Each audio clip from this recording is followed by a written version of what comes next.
Tesla के बाद Elon Musk Starlink लेकर भारत में आ रहे हैं। स्टारलिंक का टेलीकॉम कंपनियों एयरटेल और जियो के साथ डील हुआ है।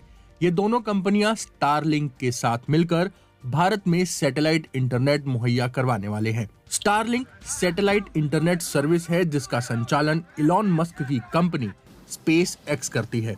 सैटेलाइट ब्रॉडबैंड सैटेलाइट कवरेज के अंदर कहीं भी इंटरनेट की सुविधा मुहैया करवा सकता है।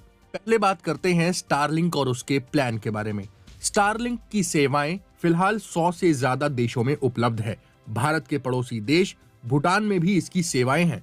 हालांकि भारत में अभी तक स्टारलिंक को नियामकों की मंजूरी नहीं मिली है और इसे लेकर सुरक्षा की चिंताएं भी हैं। लेकिन अब अगर इसे मंजूरी मिल जाती है तो भारत में इंटरनेट सेवाओं की तस्वीर बदल सकती है। मुकेश अंबानी और भारती एयरटेल के chairman Sunil Mittal satellite spectrum का आवंटन प्रशासनिक तरीके के बजाय नीलामी से करने के पक्ष में रहे हैं। लेकिन इलॉन मस्क नीलामी मॉडल के आलोचक हैं। सुनील मित्तल का कहना है कि शहर के लोगों को इंटरनेट सर्विस मुहैया कराने की इच्छा रखने वाली कंपनियों को बाकी कंपनियों की तरह टेलीकॉम लाइसेंस लेना चाहिए और स्पेक्ट्रम खरीदना चाहिए। मित्तल भारत के दूसरे सबसे बड़े वायरलेस ऑपरेटर हैं। वो अंबानी के साथ टेलीकॉम बाजार के 80% हिस्से पर नियंत्रण रखते हैं। अब आपको समझाते हैं कि स्टारलिंक कैसे काम करती है और आप कैसे इसकी सर्विस ले सकते हैं। पारंपरिक ब्रॉडबैंड सेवाएं अंडरग्राउंड फाइबर केबल और सेल्यूलर टावरों पर निर्भर होती है। वहीं स्टारलिंक लो अर्थ ऑर्बिट सैटेलाइटों के जरिए इंटरनेट एक्सेस मुहैया कराती है। सैटेलाइट सिग्नल्स जमीन पर मौजूद रिसीवर्स तक पहुंचते हैं और उसे इंटरनेट डेटा में तब्दील कर देते हैं। मस्क की कंपनी स्टारलिंक के पास फिलहाल ऑर्बिट में लगभग 7,000 सैटेलाइट मौजूद हैं। इसके 100 देशों में 40 लाख सब्सक्राइबर्स हैं। मस्क ने कहा है कि वो हर 5 साल में नई टेक्नोलॉजी से इसे अपने नेटवर्क को अपग्रेड करते रहेंगे। मस्क साल 2021 में ही भारत में सेवाएं शुरू करना चाह रहे थे, लेकिन नियम कानूनों की मुश्किलों के कारण इसमें देरी आई।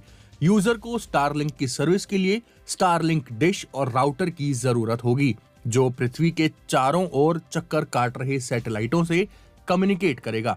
ये डिश अपने आप सबसे नजदीकी स्टारलिंक सैटेलाइट क्लस्टर से जुड़ जाएगा। इससे बगैर किसी अड़चन के कनेक्टिविटी मिल जाएगी। स्टारलिंक को फिक्स्ड लोकेशन में इस्तेमाल होने के लिए डिजाइन किया गया है, लेकिन अतिरिक्त हार्डवेयर के जरिए ये चलते वाहनों, नावों और विमानों में भी इंटरनेट एक्सेस मुहैया करा सकता है। अब बात कर लेते हैं स्टारलिंक की स्पीड के बारे में। इंटरनेट एलईओ सैटेलाइट कम लेटेंसी, जो कि 25 से 60 मिलीसेकंड के आसपास होती है, उतने में काम कर लेता है, जबकि पारंपरिक जियो स्टेशनरी सैटेलाइट इंटरनेट 600 से ज्यादा मिलीसेकंड में काम करते हैं। इस तेजी की वजह से ही स्टारलिंक की सेवाएं वीडियो कॉन्फ्रेंसिंग, ऑनलाइन गेमिंग और एचडी स्ट्रीमिंग के लिए ज्यादा मुफीद मानी जाती हैं। हालांकि जियो फाइबर और एयरटेल एक्सट्रीम जैसे पारंपरिक फाइबर आधारित ब्रॉडबैंड शहरी इलाकों में काफी अच्छी स्पीड देते हैं। स्टारलिंक को भारत के ग्रामीण और दूर दराज के इलाकों में फायदा मिल सकता है, जहां फाइबर कनेक्टिविटी नहीं है या उनकी सर्विस ज्यादा अच्छी नहीं है।